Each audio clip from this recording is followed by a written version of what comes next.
Hi, year eights, and welcome to our last little lecture here in our context unit. So this one's about the civil rights movement, and it should be a good deal shorter than the one on the Civil War, and possibly than the first one, as I guess half of this has already been covered in segregation because they kind of bleed into one another. All right, what we see here is the civil rights movement, and this is a picture from the Washington protest or the Washington March, which is one of Martin Luther King Jr.'s, I guess, most significant achievements, or one of the most significant events he was instrumental in taking place. You can see there are people all the way around, and no US dough to help Jim Crow go old. We march jobs for all, Jim Crow. These are kind of things we would have seen stem from segregation and in that previous lecture, okay? All right, let's move on. Right, World War II and civil rights. So the civil rights movement, I guess, began in earnest with our Civil War kind of lecture. We saw, pushes for the abolition of slavery and things like that taking place. But in terms of true equality and in terms of pushing away segregation, that begins really with World War II. And that's for a lot of reasons, both economic and in terms of manpower, that I'm going to kind of explain in some detail. So World War II and civil rights. So the mobilization for World War II led to the need for an influx of workers into defense-based industries. Okay, so basically what happened is, even though the United States didn't join World War II right away, they waited quite a few years until the bombing of Pearl Harbor to become actively involved. They were still producing weapons and supplies, both for their own army and for England's, Australia, and the rest of the Allies during that time. They provided quite a lot of materials and food and things like that to kind of support the Allied army, even if initially they themselves weren't directly involved in the conflict. Okay, so that's kind of what happens, is they need more people engaged in making weapons, in making bullets, helmets, clothes, cars, all that sort of thing. But where do you suddenly get hundreds of thousands of workers from?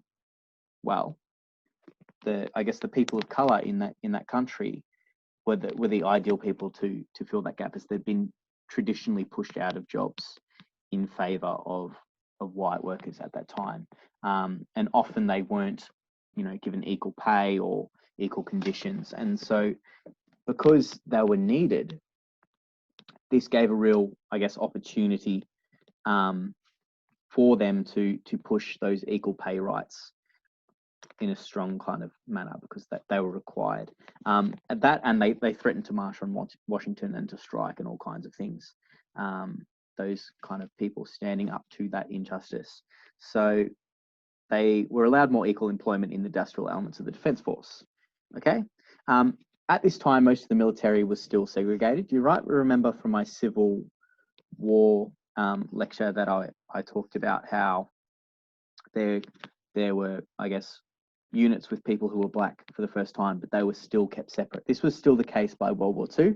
Okay, so largely you wouldn't see servicemen who were black serving in the same units as servicemen who were white in combat roles. They kind of had separate, segregated units. Okay, but what I guess we saw was a lot of those segregated units, those units featuring soldiers who were black, really performed well on the battlefield, in some pretty terrible fighting conditions. We saw the first ever black pilots in the military ever during this conflict, and they did very well in terms of fighting both in the Pacific and in the European theatres of war. And what this allowed for was a greater push against inequality once those servicemen returned home, because they fought for their country and they fought well. And it becomes harder and harder to claim that they're not able to access those I guess opportunities that white people are, if they're sacrificing themselves for their country. Okay, so that started a real discussion around this. And the military was the first aspect of the United States kind of culture and society to be desegregated because of this. and that really created a platform for, I guess, the rest of America to become unsegregated or desegregated.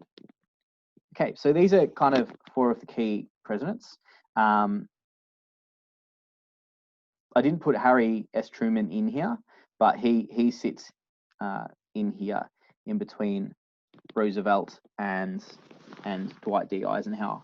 Okay, so that's Roosevelt. He was the president during the start of World War II, and Harry Truman kind of in that aftermath. He's the one who really pushed to desegregate the military, but those acts were completed by Harry S. Truman, who is not pictured there. Okay. Next we have Dwight D. Eisenhower, who's a famous general. Okay. And really was intrinsic in US, I guess, successes in World War II. He ordered the National Guard to escort the Little Rock Nine into school, and signed the Civil Rights Act of 1957. Okay, so he's quite important in that sense, and was really important in that education kind of element. You would have seen the Little Rock Nine video earlier, and that's probably the aspect that's closest to Remember the Titans, as it's about schooling and the desegregation and the changing of those school zones. So yeah, Dwight Eisenhower there was quite important in that whole movement. Next we have John F. Kennedy, who you probably know as the one who was shot by Lee Harvey Oswald in the car. And a lot of that is considered to be due to his policies regarding Vietnam and the Cold War. But he was also quite involved in, I guess, the politics of the civil rights movement. And, a lot of things he wanted to do and was going to do, he didn't get a chance to complete because he was killed. Okay. So he prohibits the segregation of transport terminals, so things like buses and planes, which is really, really important because I guess when you're a marginalized population and you're not really accessing those higher paying jobs, it's harder to get a car. So, public transport is something that was probably more relied on then by those marginalized communities. And John F. Kennedy, was the person who desegregated that. Then next we have Lyndon B. Johnson, who took over from him. And he pushed through a lot of the acts that kind of Kennedy initiated and was beginning to push through, such as the freeing of voters and the Fair Housing Act of 1968. Okay. So, allowing people to vote and making it criminal to prevent someone from voting. And then, about making sure people had equitable access to housing, which is really, really important. All right, the Freedom Riders. So what we'll see, if I move my face, is a bus that has been firebombed, okay, with a Molotov cocktail or something like that, which is basically where you put flame accelerants such as diesel or something in a bottle, like a wine bottle, light a rag in the top, and it basically creates all that destruction. So the Freedom Riders were 7 black and 6 white activists who embarked on a bus tour of the South in protest to that segregated transport I was talking about. So the fact that, that these people were basically not being provided with equitable or fair transport. And the laws at the time stated separate but equal, or the Jim Crow laws rather. But that was not the case, as you would have seen in the lecture Miss Callanan gave in the last lesson. And this was kind of a flow on from the movement that Rosa Parks started that you would have seen in that lecture as well. Okay, so they embarked on a bus tour of the South, which, as we know from the Civil War lecture, is, typically more pro-slave or perhaps not as open to, desegregation. And the South is where Remember the Titans is set. Okay, so that was the 4th of May, 1961. By Mother's Day of the same month, the bus was attacked and firebombed. Okay, and that's what they did to the bus. So they smashed the windows and threw that in there. Well, there were still people inside.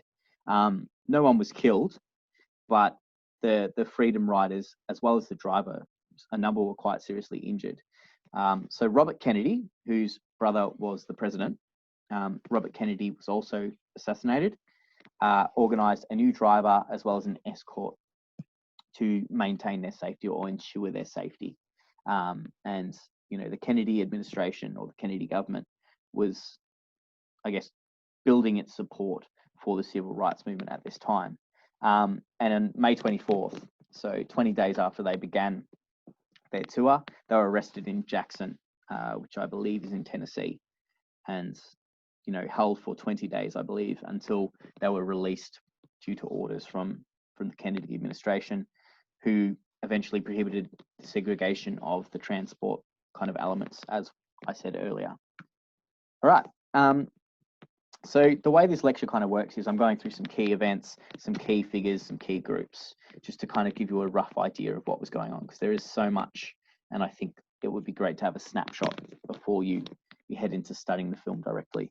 So the Black Panther Party were very important at the time. They have a mixed reputation, both amongst people who were against the civil rights movement and people who were for the civil rights movement.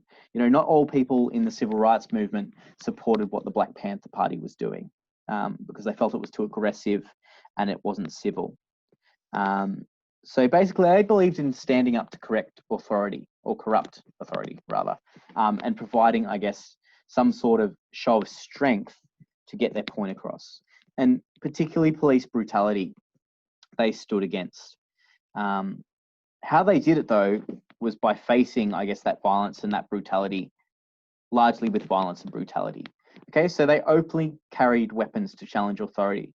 As we can see there's a number carrying shotguns and rifles, members of the Black Panther Party, and they're on the steps of what looks like some kind of Congress or a state library or some kind of state court.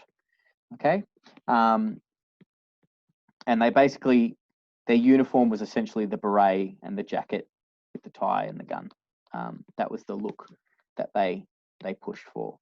Okay, they engaged in many fatal firefights with police.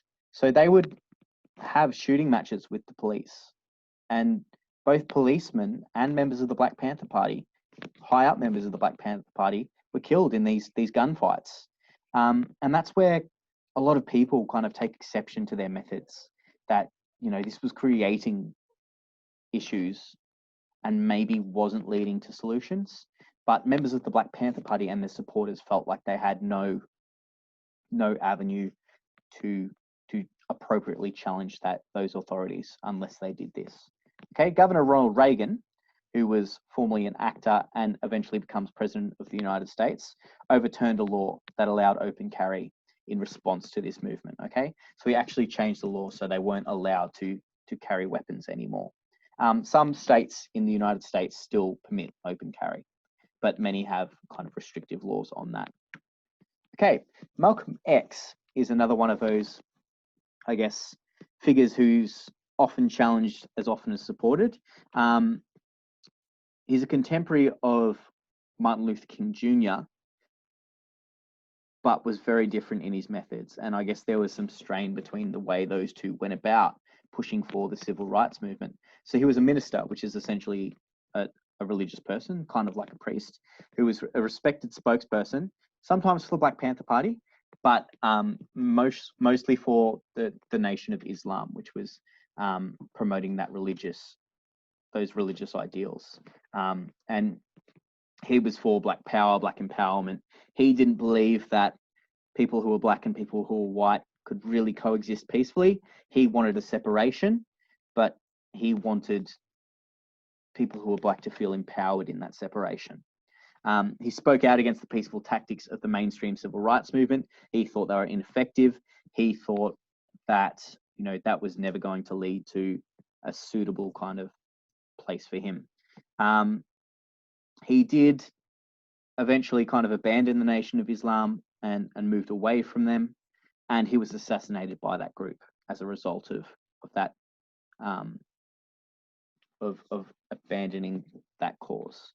And there he is in his coffin. And this was quite a big moment for a lot of, I guess, the really strong-armed approach to the civil rights movement, and led to heightened tensions. I guess the other massive figure or significant figure as in terms of a single person for the civil rights movement is Martin Luther King Jr., who hopefully you've all heard of.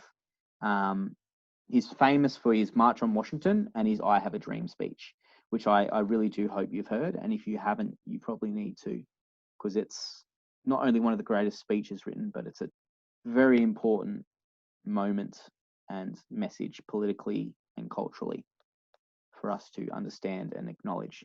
So he also was a minister. He used Gandhi as an example, who worked within, I guess, the Indian civil rights movement and their protests against the British. He believed in peaceful protest and civil disobedience. So that's things like occupations, where they just go and sit places to stop those places from working, where they just protest, I guess, peacefully and not try and harm people, but try to disrupt things and create, I guess, acknowledgement of what they were doing. Okay. So he led the Montgomery bus boycott, which ultimately led to the Freedom Riders and what we saw with Kennedy eventually desegregating that aspect of American society. And I guess that was in response again to Rosa Parks, who served as the catalyst for that kind of aspect of the movement. He was assassinated on April 4th in Tennessee. He was shot through the window of a hotel room, and that hotel room is preserved today. So they've kept it exactly as it was the day he got shot. He won the Nobel Peace Prize. He won the Congressional Medal of something.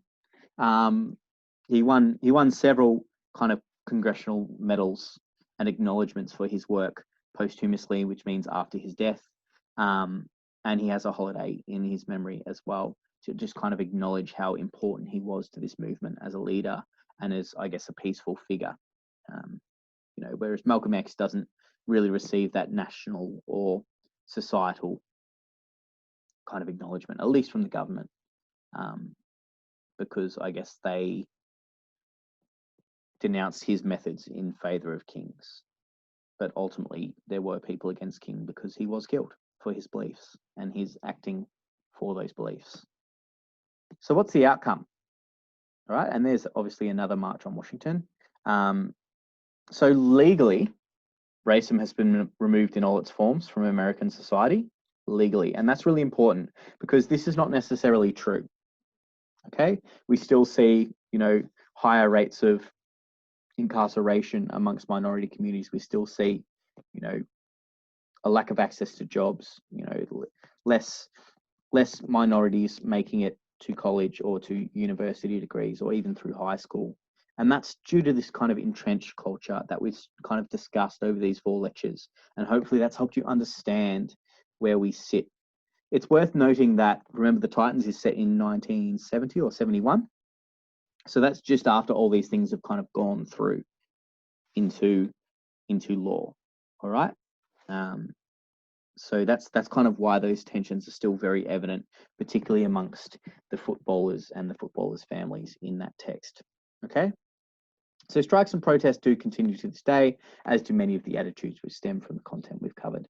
And, that it's not going to be fixed overnight at the moment either. These are issues that will take forever and ever to work through and to get to the point, I guess, where these attitudes and things are entirely removed, both from our society and American society.